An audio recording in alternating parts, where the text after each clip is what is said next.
எதையுமே கொண்டாட மாட்டாங்களே.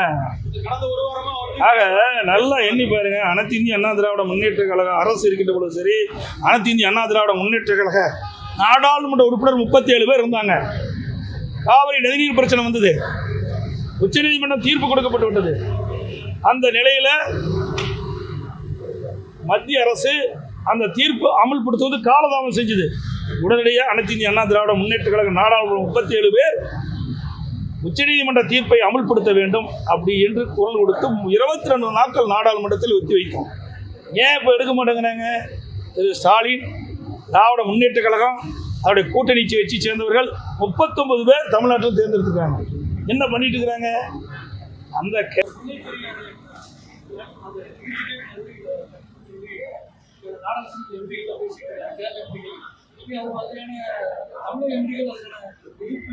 எதையுமே கொண்டாட மாட்டாங்களே.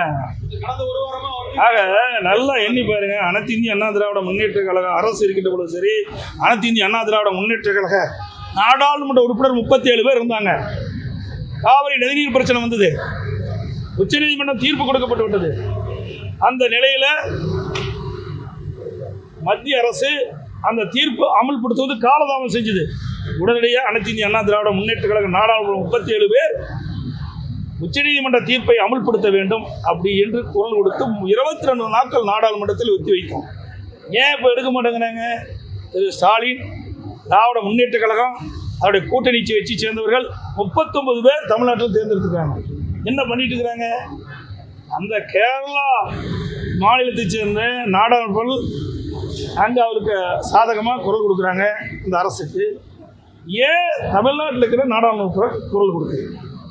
எப்பவுமே தமிழ்நாட்டை பற்றி கவலைப்படாத கட்சி தான் திமுக கட்சி.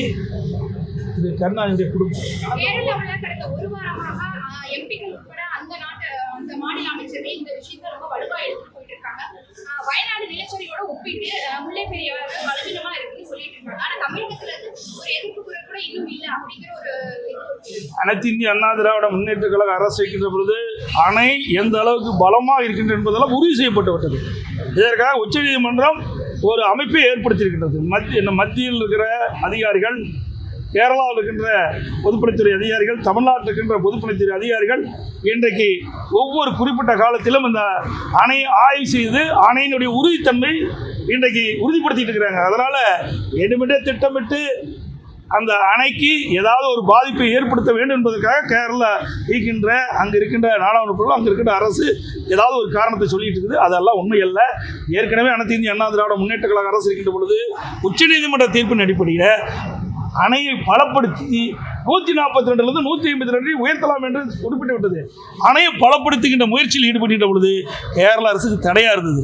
அதனால் அந்த அணையை முழுமையாக நாங்கள் அதை பலப்படுத்த முடியாத ஒரு சூழ்நிலை ஏற்பட்டது. இன்னைக்கு கூட கேரள இணையமைச்சர் சுரேஷ் கோபி வந்து அணையை பார்வையிட்டு பார்த்திருக்காரு. பார்க்கும்போது இன்னொரு பேரிடரை வந்து தாங்கிக்கிற சக்தி கேரளாவுக்கு இல்லை, இந்த டீகமிஷன் பண்ணணும் அப்படிங்கிற மாதிரியான ஒரு அது என்ன வேணாம்னு சொல்லலாம். ஆனால் உச்சநீதிமன்றம் என்ன தீர்ப்பு கொடுத்துருக்குது? ஏற்கனவே உச்சநீதிமன்றம் அமைத்த குழு ஆராய்ந்து உறுதித்தன்மையை உறுதிப்படுத்தி விட்டது. அதற்காக ஒரு குறிப்பிட்ட 3 மாதமோ 4 மாதத்துக்கு ஒரு நான் குறிப்பிட்டவாறு இன்றைக்கு மத்தியில் இருக்கின்ற அந்த மத்திய அரசு நியமிக்கப்பட்ட அதிகாரிகள், கேரள அரசில் இருக்கின்ற பொதுப்பணித்துறை அதிகாரிகள், தமிழ்நாட்டில் இருக்கின்ற அரசுடைய பொதுப்பணித்துறை அதிகாரிகள் எல்லாம் நேரடியாக அணைக்கு சென்று உறுதித்தன்மையை ஆய்வு செய்து கொண்டிருக்கின்றார்கள். அணையை பலுப்படுத்துவதற்கு உரிய நடவடிக்கை நம்ம எடுக்கப்பட்டுவிட்டது. அதிமுக அரசு இருக்கின்ற பொழுது அதுக்கு உறுதித்தன்மையை உறுதிப்படுத்துவதற்கு உண்டான நடவடிக்கைகள் எடுக்கப்பட்டு அணை பலமாக உறுதியாக இருக்கின்றது. கேரள அரசியல் கட்சிகளுடைய நிலைப்பாட்டுக்கு அதிமுகவுடைய நிலைப்பாடு நாங்கள் ஏற்கனவே தெளிவாக சொல்லிட்டோமே. வேண்டுமென்றே திட்டமிட்டு ஒரு தவறான இன்னைக்கு பிரச்சாரத்தை மேற்கொண்டிருக்காங்க. இது கண்டிக்கத்தக்கது. இரு மாநிலம் இன்றைக்கு சுமூகமான உறவு இருக்கின்ற இந்த காலகட்டத்தில் வேண்டுமென்றே திட்டமிட்டு கேரள அரசு, கேரளாவில் இருக்கின்ற அமைச்சர்களோ நாடாளுமன்றங்களோ இப்படிப்பட்ட கருத்தை சொல்லுவது கருதத்தக்கது. இது இன்றைக்கு 5 மாவட்ட மக்களுடைய ஜீவாதார பிரச்சனை, உயிர்நாடி பிரச்சனை. இந்த தென் மாவட்டத்தில் இருக்கிற 5 மாவட்ட மக்களுக்கும் இன்றைக்கு விவசாயத்திற்கு குடிப்பதற்கும் நீர் ஆதாரம் இருப்பது முல்லை பெரியாறு அணையினுடைய நீர். இது அனைவருக்கும் தெரியும். சார் இந்த விஷயத்துல திமுக மற்றும் திமுக கூட்டணி இருக்கக்கூடிய கட்சிகள்லாம் அமைதியா திரும்பினாங்க. அதை நீங்க எப்படி பாக்குறீங்க? அவங்க எதையுமே பேச மாட்டாங்களே. ஏதோ போராட்டம், அதாவது திமுக கூட்டணியில் அங்கமிக்கின்ற கட்சியெல்லாம் திமுகவோடு இணைஞ்சிருக்கு. இது தனித்தன்மையே கிடையாது. மக்களுடைய பிரச்சனை இவ்வளவு இருக்கும்போது ஏதாவது குரல் கொடுக்குறாங்களா சொல்லுங்க பார்க்கலாம். அந்த முல்லை பெரியார் பிரச்சனையாக இருந்தாலும் சரி, போக்குவரத்து தொழிலாளருடைய பிரச்சனையாக இருந்தாலும் சரி, விலைவாசி விண்ணை முட்டுகின்ற அளவுக்கு உயர்ந்தாலும் அதை பற்றி கவலை இல்லை. சட்ட ஒழுங்கு தமிழகத்தில் சீர்கட்டாலும் அதை பற்றி கவலை இல்லை. அவளுக்கு வேண்டியது அதிகாரம், பதவிகள். அதற்காக கூட்டணியில் அங்கம் வைக்கின்றார்கள். இதுதான் கூட்டணி கட்சியுடைய நிலைப்பாடு. அனைத்து இந்திய அண்ணா திராவிட முன்னேற்ற கழக ஆட்சி காலத்தில் மாண்புமிகு அம்மா இருக்கின்ற பொழுதும் சரி, அம்மா மறைவுக்கு பிறகும் சரி,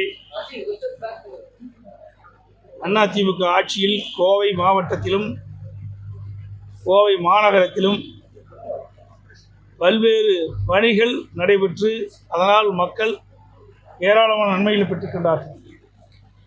குறிப்பாக சில திட்டங்களை இந்த நேரத்திலே தெரிவிக்க விரும்புகின்றேன். ஸ்மார்ட் சிட்டி திட்டம் 1500 கோடி ரூபாயில் அதிமுக அரசு கொண்டு வரப்பட்டு இன்றைக்கு கோவை மாநகராட்சியில் பல்வேறு பணிகள் நிறைவேற்றப்பட்டு மக்கள் பயன்பாட்டுக்கு வந்துள்ளது. காந்திபுரம் மேம்பாலம் 194 கோடியில் அதிமுக ஆட்சியில் கொண்டு வரப்பட்டது. ராமநாதபுரம் மேம்பாலம் திருச்சி சாலை 253 கோடி ரூபாயில் கொண்டு வரப்பட்டது. ஆத்துப்பாலம் உக்கடம் மேம்பாலம் 4 நாளுக்கு முந்தி முதலமைச்சர் ஸ்டாலின் திறந்திருக்கிறார். இது அதிமுக ஆட்சியில் அடிக்கல் நாட்டப்பட்டு கொண்டு வரப்பட்ட திட்டம்.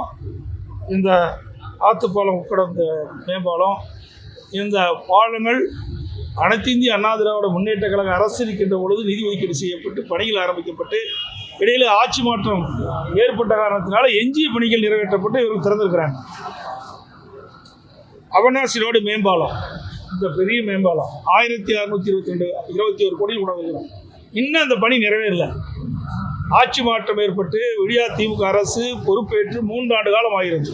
இந்த 3 ஆண்டு காலத்தில் இந்த பணி ஆமை வேகத்தில் நடந்துட்டு இருக்குது. எல்லா பத்திரிகையாளருக்கும் தெரியும். நீங்களாம் இங்கே இருக்கிறவங்க வேகமாக நடைபெற்று இருந்தால் இந்த ஓராண்டுக்கு முன்பாகவே இதை நிறைவேற்றப்பட்டு மக்களுடைய பயன்பாட்டு கொண்டு வந்திருக்கலாம். அதுவும் இந்த அரசு வேண்டுமென்றே திட்டமிட்டு அதிமுக ஆட்சியில் கொண்டு வரப்பட்ட மிகப்பெரிய பாலம். அந்த பாலத்தையும் இன்றைக்கி கிடைப்பிருக்கிறாங்க. பெரிய நாய்க்குமலை மேம்பாலம் 70 கோடியில், கவண்டமலை மேம்பாலம் 66 கோடியில், ஈஞ்சனாரி ரயில்வே மேம்பாலம் 19 கோடி. அது இல்லாமல் கிணத்துக்கடவு, கொத்தக்கால் மண்டபம்,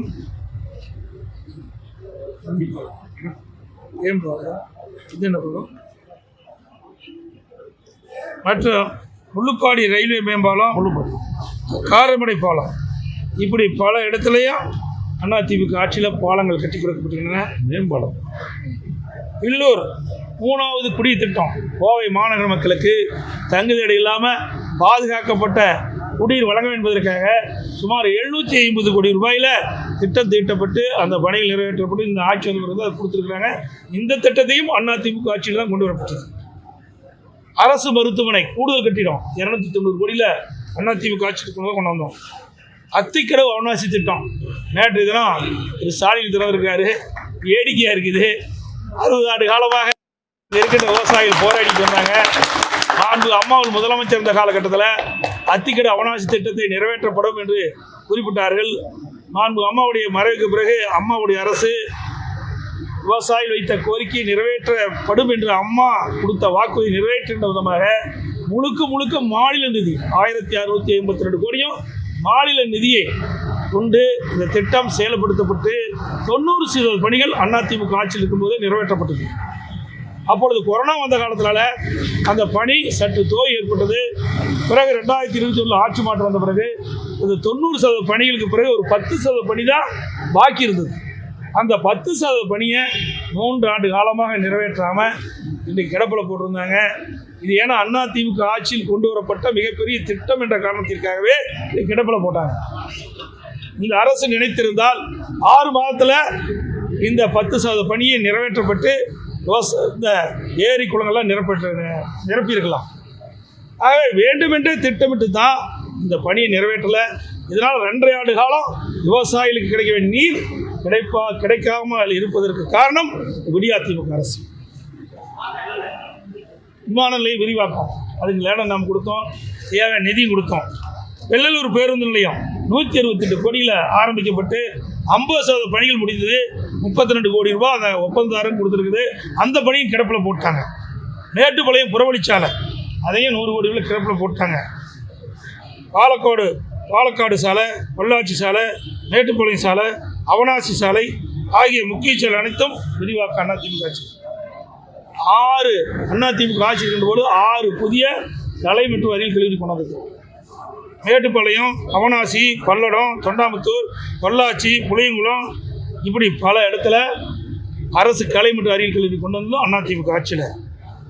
அத்திக்கரை அவனாசி திட்டம் 2வது திட்டம், அதற்கும் அதிமுக ஆட்சியில் விரிவான திட்டம் தயாரிக்கின்ற பணி நடைபெற்று கொண்டது. இந்த ஆட்சியில் கைவிடப்பட்டு விட்டது. அதுபோல் காவல் கண்காணிப்பாளர் அலுவலகம் 6 கோடியில், மாவட்ட ஆட்சி அலுவலகம் 19 கோடியில் செயல்பட்டது. அதோட இந்த கோவை மாநகர மக்கள் இன்றைக்கு தங்குதடை இல்லாமல் பயணம் செய்வதற்கு மெட்ரோ ரயில் திட்டம், அதையும் அதிமுக ஆட்சியில் தான் திட்டமிடப்பட்டு விரிவான திட்ட அறிக்கை தயாரிக்கப்பட்டது. அதுவும் ஆம வேகத்தில் தான் இந்த ஆட்சியில் நடைபெற்றுக் கொண்டிருக்கிறது. அதேபோல் மேற்கு புறவழிச்சாலை அதிமுக ஆட்சியில் நிலமெல்லாம் எடுக்கப்படி முடிஞ்சுது. அது ஒரு பகுதி தான் இப்போ ஒப்பந்தம் விட்டுருக்குறாங்க, மற்ற பகுதியில் கிடப்பில் கிடக்குது. ஆக இப்படி ஏராளமான திட்டங்களை கோவை மாவட்டத்துக்கு வழங்கியிருக்கிறோம், கோவை மாநகராட்சிக்கு வழங்கியிருக்கிறோம். ஆனால் விடியா திமுக அரசு பொறுப்பேற்ற பிறகு ஒரு திட்டம் கூட இந்த கோவை மாநகராட்சி கொண்டு வரல, கோவை மாவட்டத்துக்கு கொண்டு வரல.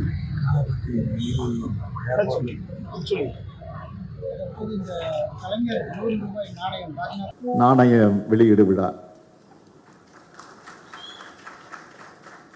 நாணயம் அறிவாலயத்தில் வந்தாச்சு. யார் வேணாலும் எப்போ வேணாலும் போய் 100 ரூபா நாணயம் தான், ஆனால் அதனுடைய மதிப்பு 10,000 ரூபாய். மதிப்பே கிடையாது. யார் வேண்டுமானாலும் சென்று 10,000 கொடுத்து அறிவாலயத்தில் அதை பெற்றுக்கொள்ளலாம். ஏன்னா காந்தி அவர்கள் நேற்று முடிந்த மாவட்ட செயலக கூட்டத்தில் நான் 1 லட்ச ரூபா தரேன்னு சொன்னார்.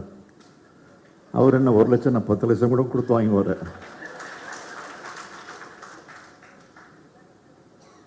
ஆக நேற்றைய தினம் நடந்த நிகழ்ச்சியை நீங்கள்லாம் பார்த்துருப்பீங்க, வந்திருக்கீங்க. ஒன்றிய பாதுகாப்புத்துறை அமைச்சர் ராஜ்நாத் சிங் அவர்கள் நேற்றைக்கு வருகை தந்து அந்த நிகழ்ச்சியிலே பங்கேற்று கலைஞருடைய நினைவிடத்தை போய் பார்க்கணுன்னு நாங்கள் கூட கேட்கல, பார்த்தே தீரணும்னு அவரே கேட்டு முழுமையாக அத்தனையும் பார்த்துட்டு இது மாதிரி நான் எங்கேயும் பார்த்ததே இல்லை என்று பாராட்டிட்டு போனார். அதற்கு பிறகு நிகழ்ச்சிக்கு வந்து அவர் வந்தவுடனே ஒரு பெரிய அதிர்ச்சியை எங்களுக்கெல்லாம் கொடுத்தார். இந்த அரங்கத்தில் இருக்கக்கூடிய அத்தனை பேரும் எழுந்து நின்று கலைஞருக்கு மரியாதை செலுத்துங்கன்னு சொன்ன அந்த காட்சியை இன்னைக்கும் என்னால் மறக்க முடியல. நேற்று இரவு முழுவதும் எப்போதுமே எனக்கு எப்போ இரவில் சோகம் தூக்கம் வராது, மகிழ்ச்சியில் எனக்கு தூக்கம் வரல.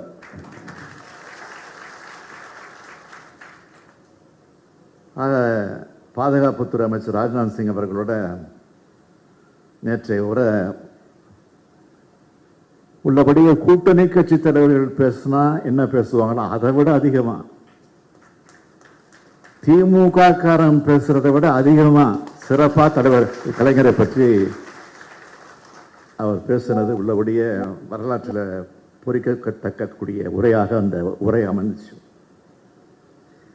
கலைஞரை இந்த அளவுக்கு புகழணும், பாராட்டி பேசணுன்ற அவசியம் அவருக்கு இல்லை, தேவையும் இல்லை அவருக்கு.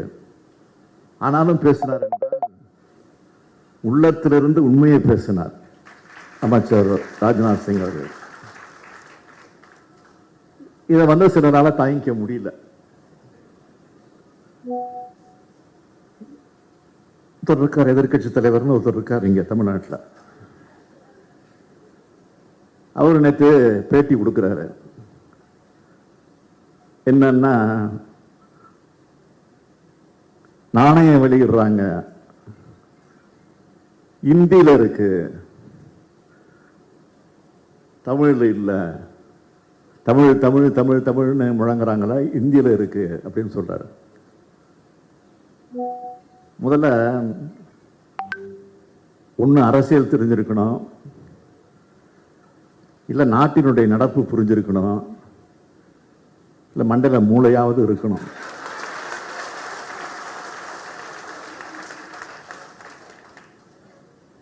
அந்த நிகழ்ச்சி எப்படி நடக்குதுன்னா, மத்திய அரசு அனுமதி கொடுத்து மத்திய அரசின் மூலமாக நடைபெறக்கூடிய நிகழ்ச்சி அந்த நிகழ்ச்சி. ஏற்கனவே பல பேருக்கு நாணயங்கள் வெளியிடப்பட்டிருக்கிறது. மறைந்த எம்ஜிஆர் அவர்களுக்கு நாணயம் வெளியிடப்பட்டிருக்கிறது. அதேபோல நம்முடைய பேரறிஞர் பெருந்தகை அறிஞர் அண்ணா அவர்களுக்கு நாணயம் வழங்கப்பட்டிருக்கிறது. அந்த நாணயத்தெல்லாம் ஒருவேளை அவர் பார்த்துருக்க மாட்டார்னு நினைக்கிறேன். அதை எடுத்து பாருங்க. எல்லா தலைவர்களுக்குமே நாணயம் வெளியிடுகிற போது ஒன்றிய அரசு இந்தியில் தான் எழுதி அப்புறம் ஆங்கிலத்தில் எழுத்துக்கள் அமைஞ்சிருக்கும். ஆனால் அண்ணா அவர்களுக்கு நாணயத்தை வெளியிடுகிற போது தலைவர் கலைஞர் என்ன செஞ்சாருன்னா, யாரும் செய்யாத ஒரு விஷயத்தை செஞ்சார்.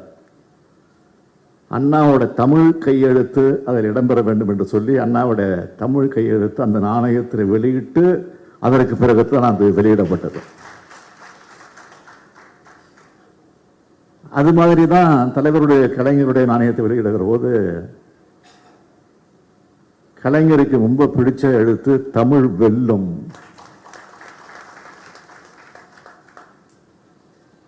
பெரும்பாலும் அவர் கையெழுத்து கொடுக்கிற போது தமிழ் வெல்லும் தமிழ் வெல்லும் என்று சொல்லிதான் சொல்லி எழுதி கையெழுத்து போடுவார் பெரும்பாலும்.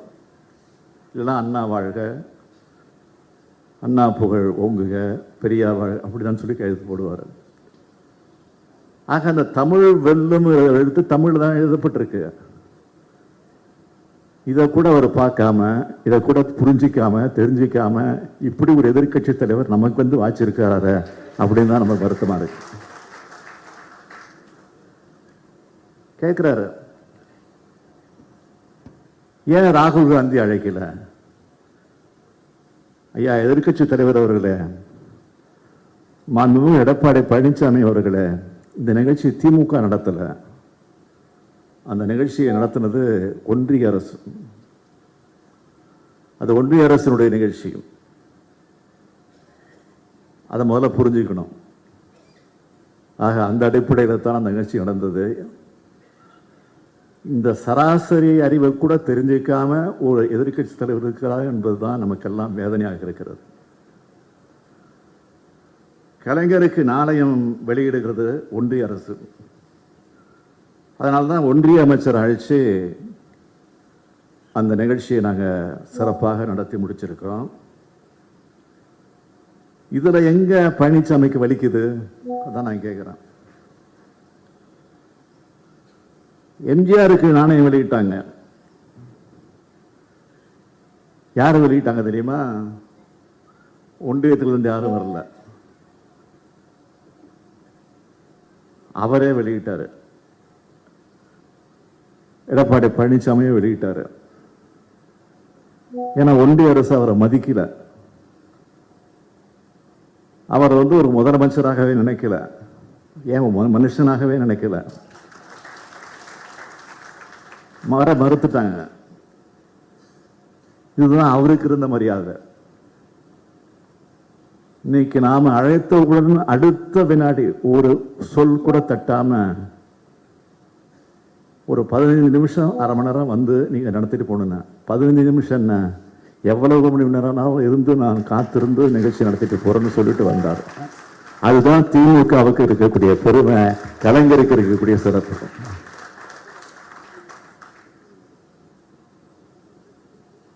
இன்னொன்னு சொல்லணும், அம்மா அம்மா அம்மா அம்மான்னு போந்துக்கிட்டு இருக்காங்கல்ல அதிமுகவினர். இப்போ பாக்கெட்ல எல்லாம் படத்தை வச்சுக்கிட்டு பூஜை பண்ணிட்டு இருக்காங்கல்ல, அந்த அம்மையார் இறந்து எத்தனை வருஷம் ஆச்சு?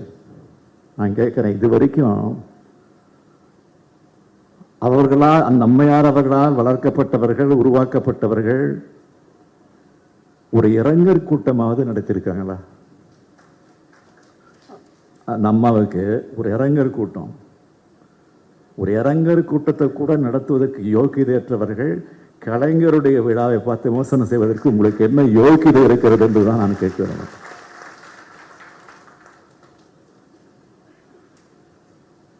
ராஜ்நாத் சிங் அவர்களை நாம் அழைச்சதுனால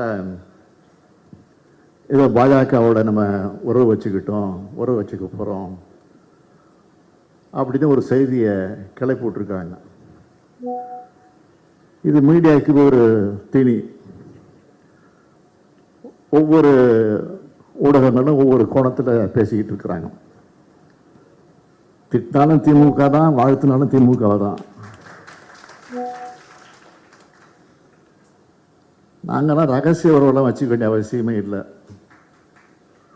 அம்மையார் இந்திரா காந்தி அவர்களை சொன்னாங்க, கலைஞரை பொறுத்த வரைக்கும், திமுகவை பொறுத்த வரைக்கும் எதிர்த்தாலும் கொள்கையோடு எதிர்ப்பார், ஆதரித்தாலும் கொள்கையோடு ஆதரிப்பார் என்று சொல்லியிருக்கிறார். அதே போன்னே போடுங்கிறது. அந்த அளவுக்கு மாவட்ட செயலர் கூட்டத்தில் கூட நாங்கள் தீர்மானம் கூட போட்டிருக்கிறோம். முதல்ல பழனிசாமி அவர்கள் அதை படிக்கணும். பழனிசாமி மாதிரி ஊர்ந்து போய் பதுங்கி போய் பதவி வாங்குகிற புத்தி திமுகவுக்கு கிடையாது. எல்லோருக்கும் உரிய மரியாதையை நாங்கள் கொடுப்போம். அதுக்காக நிச்சயமாக சொல்கிறேன், உறுதியாக சொல்கிறேன், அண்ணா மீது ஆணையிட்டு சொல்கிறேன், நமக்கென்று இருக்கக்கூடிய உரிமையை ஒரு நாளும் விட்டு கொடுக்க மாட்டோம். இதுதான் அண்ணாவும் கலைஞரும் நமக்கு போட்டு தந்திருக்கக்கூடிய பாதை.